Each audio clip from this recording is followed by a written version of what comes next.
Hey everyone, welcome back to Proof Gaming, and today I have a quick Chronomancer / Condi build video for you guys that I just whipped up in my head. I didn't go on any online resource. I didn't use any online resources to figure this out.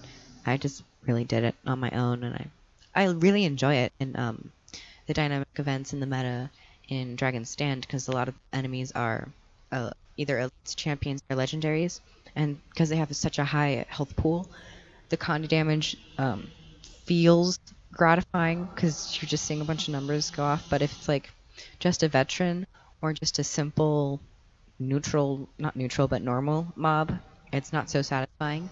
So in the Dragon Stand, I really enjoy this. But first, I must switch up the order I do things.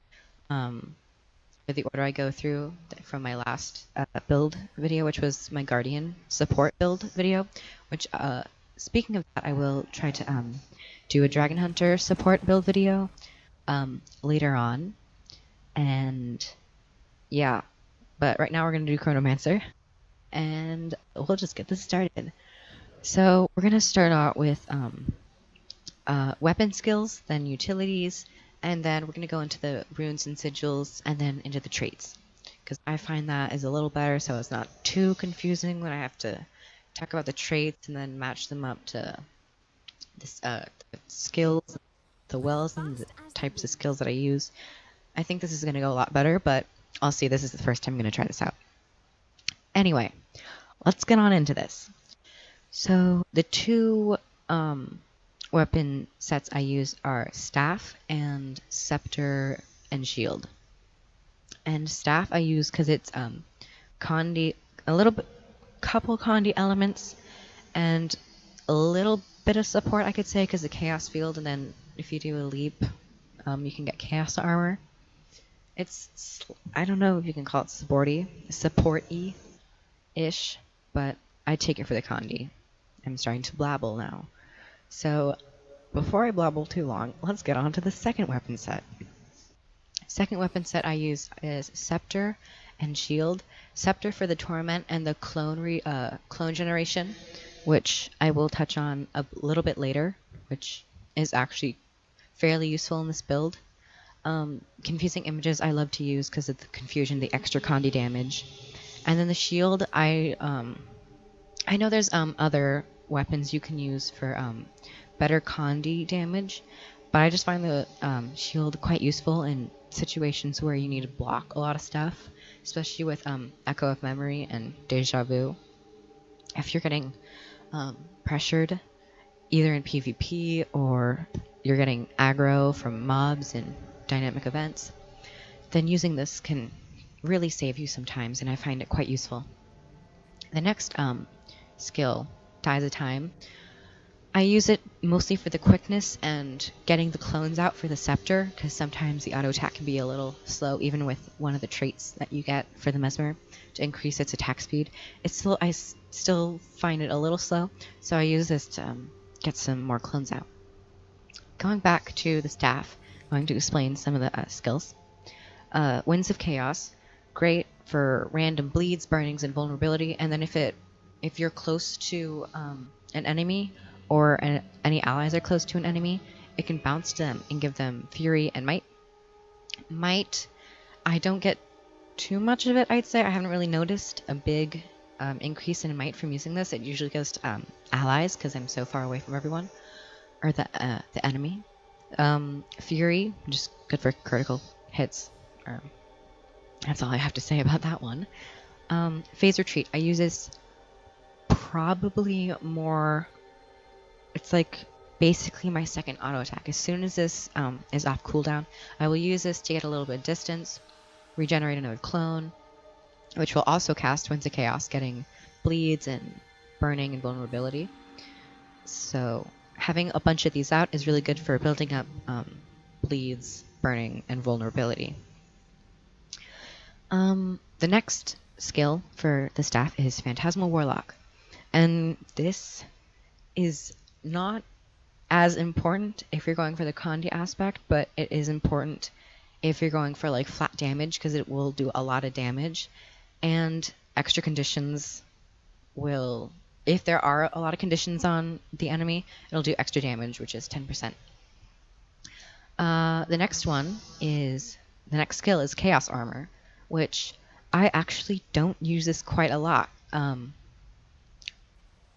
I use it. I am able to get Chaos Armor from using Chaos Storm, and then I will quickly go into Chaos Storm, and then use Phase Retreat, and that'll grant the Mesmer Chaos Armor. But if I am in a situation where I can't cast Chaos Storm and Phase Retreat in Syncrasy, then I will use Chaos Armor if I am being pressured and I either need protection or regen. Not so much for the swiftness, but protection and regen can be very useful. Speaking of Chaos Storm is just a big AoE that does damage and also applies random conditions and grants allies Aegis, Retaliation, and Swiftness. The flat damage isn't too much, but it's a little bonus. But the poison and the weakness are quite important for dynamic events and mobs out in the real world. Chilled is also very important for PvP because it slows down their the recharge rate on their skills, which can also be very useful. And now that I've covered the weapon skills, let's quickly... I'm going to talk about my shatters and how I use them. I don't use my shatters too often unless I know that I can get certain clones and phantasms back from the traits I will talk about a little later. I don't use them too much, but when I do use them, I probably will use Cry of Frustration or Distortion. Cry of Frustration for the Confusion and Torment for the extra condition damage. Distortion I will use for a survival tactic. If I am getting a lot of damage on me, then I will use Distortion for the evasion, and then on top of that, regen, which I get through a trait that I will talk about later. And then Continuum Split. If I am going to use Continuum Split, I will use it very, very, very pretty much at the beginning of a fight.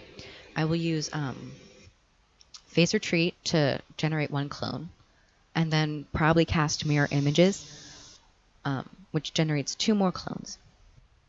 And I'll have a full set of clones, allowing me to have a longer Continuum Split.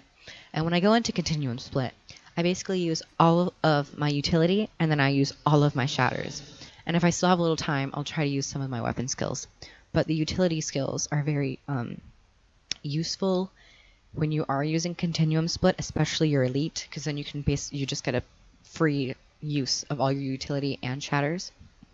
But do be careful of where you place your Continuum, or where you activate Continuum Split, because if it's in the middle of a large fight with like a legendary, it's probably going to get cleaved down, and you will end up just snapping back to that original place with all your cooldowns.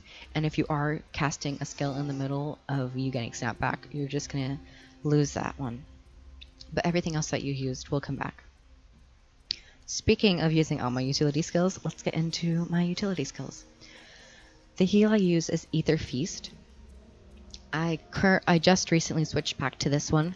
I was using Well of Eternity for the well and the alacrity it gives you, but I found that I was dying too much when I used this. I don't really like dying and getting my armor all broken, so I just changed back to Ether Feast, which is pretty much, in my opinion, the normal thing to do. Signet of Ether, also really good, even though I haven't used that, because you don't really want to shatter them too much unless you know you can get them back from the traits. So Signet of Ether might be a possibility. Mantra of Recovery and Mirror, I don't really see any use for them because I'm not doing any mantra build. And Mirror, I never really see that used too often. Is it used? Can someone like comment down below and tell me if Mirror is used, because I don't really see it used that much. My first utility is Well of Action, and sorry, I bumped the mic a little bit. I take Well of Action for basically the slow for an enemy, like some events in the Maguma jungle will require some enemies to be slowed so you can kill a certain thing. Like there's an ooze or a champion ooze that you have to kill in Auric Basin, and he will summon healing oozes, and you have to slow those down and quickly burn them before he gets healed. So that's also useful. The quickness is also really useful because then you can just start casting all your abilities super quickly. And then the alacrity, when it finishes, will allow your skills to recharge a lot faster, which is also useful. Well of Calamity I use for basically just the flat damage. I'm not really too worried about the cripple or the weakness, but because I don't have a lot of flat damage on this build, I wanted a little bit just in case I needed it. Like if we're in a burn phase, I'll use Well of Calamity, and then I'll switch to my Scepter because that's the most high flat damage weapon on my build. And then after that, I use Mirror Images, or I choose Mirror Images. In PvP, I go with Mirror Images, but in PvE, I go with Illusionary Defender, just because of, especially if I'm playing solo and I'm not doing any events and a veteran comes around and decides to play with me. That sounded a little weird, but okay. He decides to interact with me. I pop Illusionary Defender. That's Illusionary Defender? Let me see. Yeah, okay, got it right. An Illusionary Defender will take some of the damage I am dealt, and it'll pass it on to the Illusionary Defender. But for PvP, I usually use Mirror Images because I don't have that time to cast the Illusionary Defender because it is a little long of a cast time. So to save time in the heat of combat, I just use Mirror Images. 36-second cooldown, a little long, but it's not too unbearable, though. If you are using it and then all of your illusions just get cleaved down really quickly, it can be a little heart-wrenching. And then for the elite, I use Gravity Well. Finally, Mesmers get an offensive elite, because Mass Invisibility is just used for basically dungeon runs or quickly going through a giant group of enemies without getting seen. Time Warp, I used to use a lot, but the cooldown is just so long that I don't really find it too useful, but it is up for 10 seconds, which is okay. Signet of Humility, I don't use. I've never actually used Moa, even when it was like, I think it's still meta. Yeah, it's pretty much still meta. It's very annoying when you get Moa'd. Just saying. I'm pretty sure all of you have experienced that. But Gravity Well. I take Gravity Well for the flat damage with Well of Calamity, because these are the only two skills that offer me like high flat damage. And then for the knockdown, and then the float, which is good CC. And if you're being pressured, then you'll just cast that, and then I think they're knocked down first and then they float. Yeah. So you get basically a 2-second CC, and they're pulled on top of that, so that can also break up some fights. And then the Alacrity, of course, with all the wells, which you obtain through some traits. Okay, now that we've gone through all the weapon skills, the shatters, and how I use them, and my utility skills, let's move on to the runes and the sigils I use. I tend to use, of course, Staff, Scepter, and Shield. And then the first sigils I use are Sigil of Geomancy, which will inflict bleeds for 10 seconds after I swap to this weapon, which can be good because the Staff auto attack also provides bleeds, so you can double up on bleeds basically. And then Sigil of Accuracy, sorry. I usually just take that as a default for the critical chance increase along with the shield. And for the Scepter, I use Sigil of Fire. So this will trigger, it has a 50% chance on a critical hit to trigger a Flame Blast around you, which has a 240 radius. Fairly useful. I use it for burns, of course, because burns are quite strong. So you can, if there are a lot of people around you, like melee focused characters, they will all get a lot of burning. And then, of course, Sigil of Accuracy. And then the runes I use are the Rune of Balthazar for the Condi damage and then the burning duration. Because burns are so strong. I don't know what is up with them. Bleeds, I find you need to stack a lot of them to get a lot of effect out of the damage. But for burns, you just put like 2 on and it's like already like equal to like 20 bleeds. It seems like they are quite strong. And then for the amulet, I use the Carrion Amulet. Carrion, whatever you want to say it. Or however you want to say it. I use this for the power, the extra health, because health is always great to have so you can survive a little longer. And then, of course, the condition damage, because this is a condition-focused build. I'm sorry if I'm going a little fast. I don't know. I'm kind of blabbering, and I feel like my voice is kind of shaky today. I don't know why. That's weird. Anyway. The 3 trait lines I take are Illusions, Chaos, and of course the Chronomancer. The reason I use Illusions, because this is in a very heavily focused around illusions and condition damage. The first trait you get is Illusionary Retribution, which means when you shatter your illusions on your enemy, they will also be applied with, they will also get confusion put on them, which is also just another bonus for damage. The next one I use is Compounding Power, which will increase condition damage per illusion you have.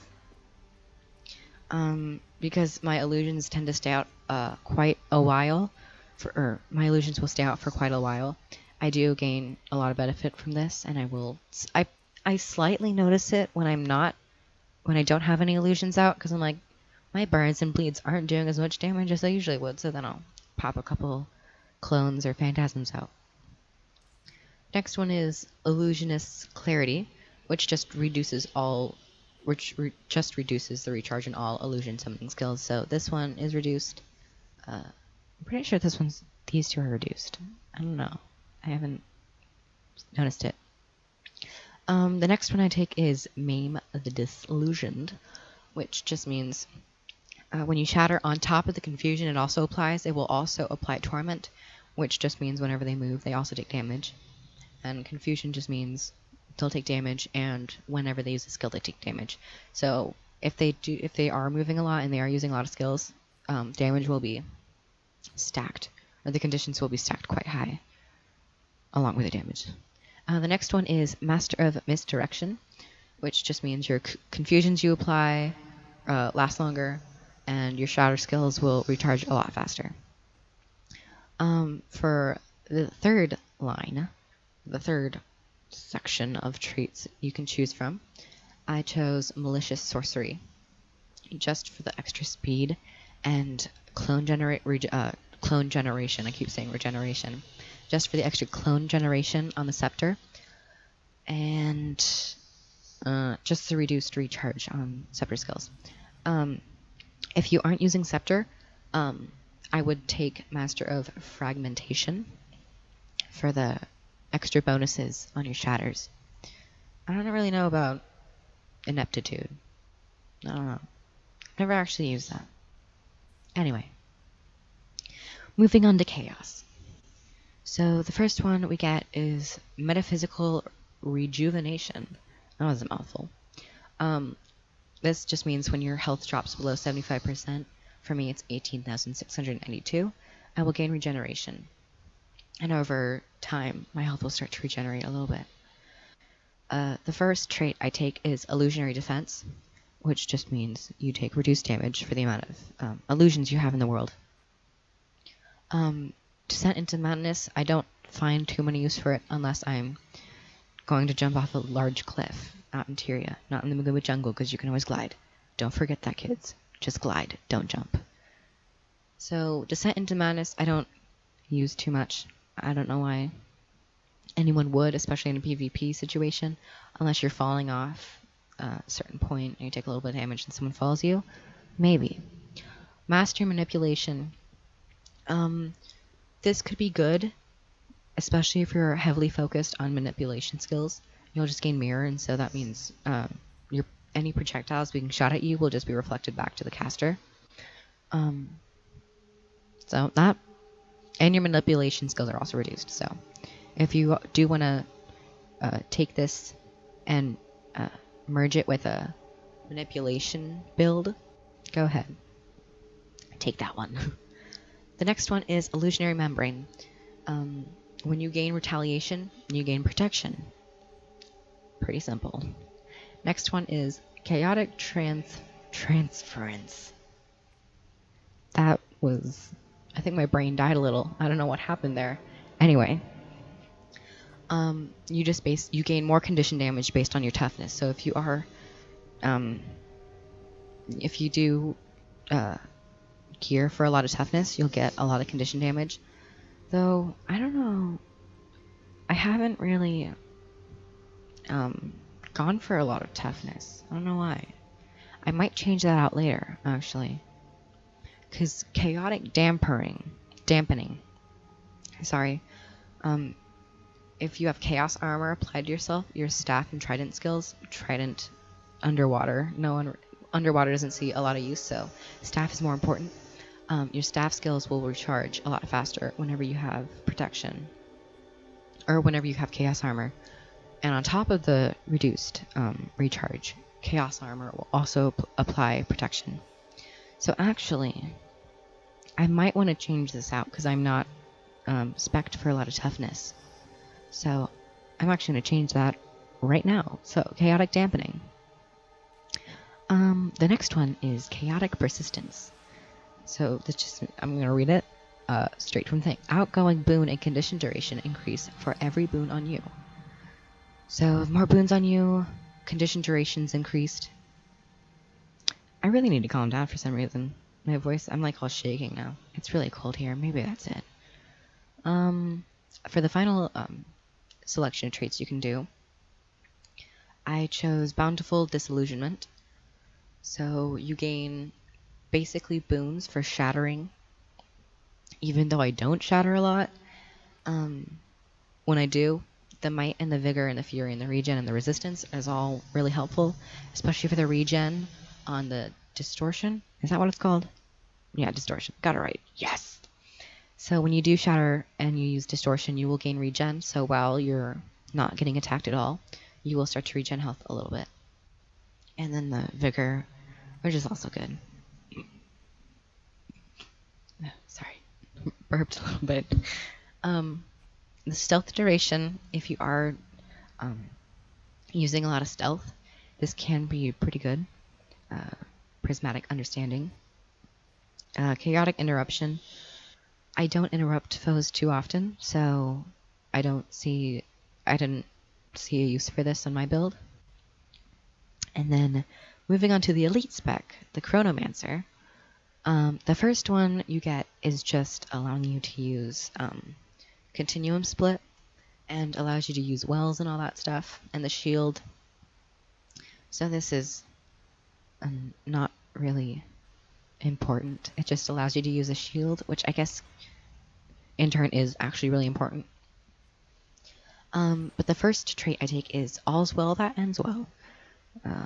And this just grants alacrity when wells end. So you've noticed that on the 3 wells that I've taken, alacrity is also one of the effects, or one of the added bonuses. So alacrity just reduces the recharge on all your skills, while chill will increase the recharge rate. Alacrity will reduce the recharge rate. So that's why I take that one. Super speed, I don't really see this as a necessity for my build. And delayed reactions, as I said before, I don't interrupt them too often, so this wouldn't see too much play. Flow of Time is the next one you get. On top of the wells giving you alacrity, when you shatter, you will also gain alacrity. And I know this is a lot of shattering, which I've been saying that I don't shatter them too much, but I'm like in the middle a little bit. I like kind of shatter them, but I kind of don't. It depends on the situation and what stage we're fighting the boss at. But when you do shatter, you'll gain that extra recharge, which is always good because you can do a lot of stuff faster. The next thing I take is Illusionary Reversion. It's one of those days, guys. I can't talk. Anyway, this one means when you shatter at least 2 illusions, it'll automatically regenerate another clone. So when I said that I won't shatter them unless I know I can regain those clones back, this is what I meant. Illusionary Reversion and this one, which I will touch upon a little later. If I know I will get those at least 1 clone back, I will shatter, and then in the most ideal situation, you know you can get at least 1 back, and then you can use Phase Retreat, and then you can probably use Phantasmal Warlock and get a full set of 3 back really quickly. So that's like the perfect world where that can happen, which happens quite often actually. So that's pretty good. Danger Time, don't use at all, really.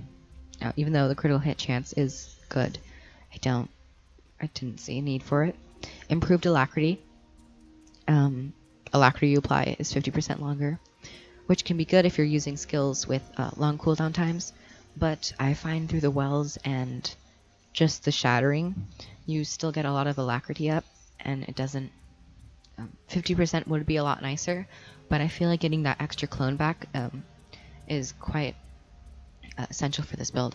So that's why I don't take this one. This is why I take Illusionary Reversion. The next one you get is Time Marches On. This is great because you're just automatically 25% faster once you get this. So if you're out in the open world and you're really slow and then you manage to get this one, it'll just be 25% faster, which is actually really nice. And then movement impairing effects that you are plagued with will have reduced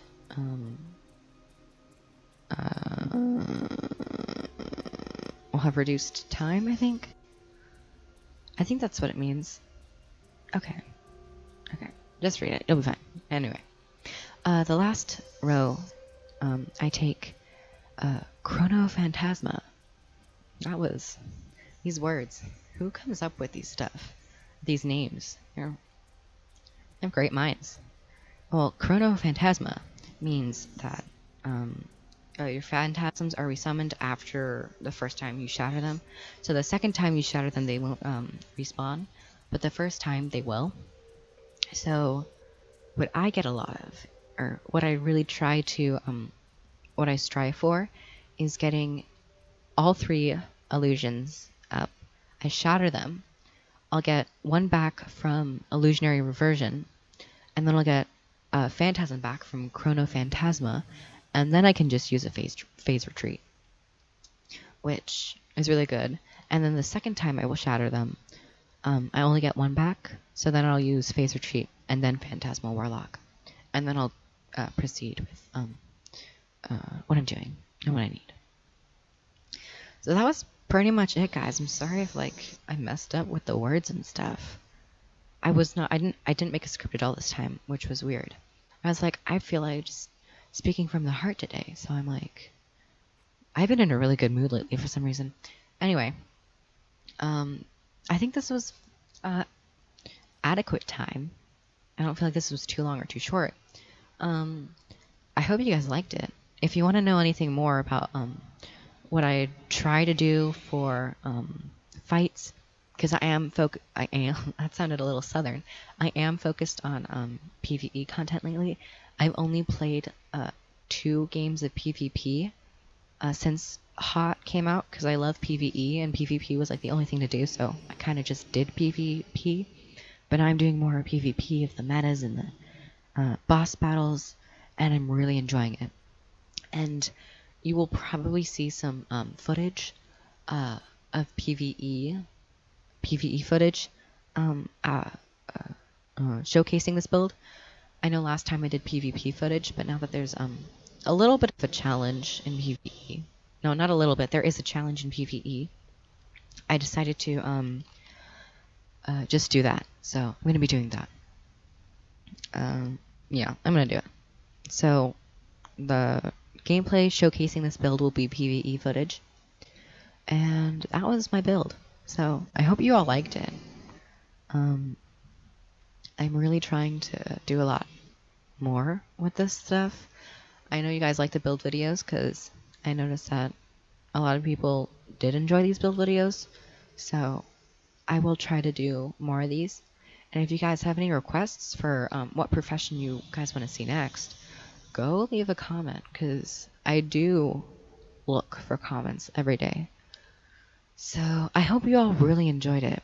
I tried to fix the audio today, so I hope it's a little better.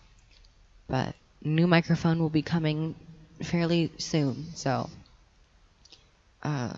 please bear with me until then. And yeah, I hope you all really enjoyed this.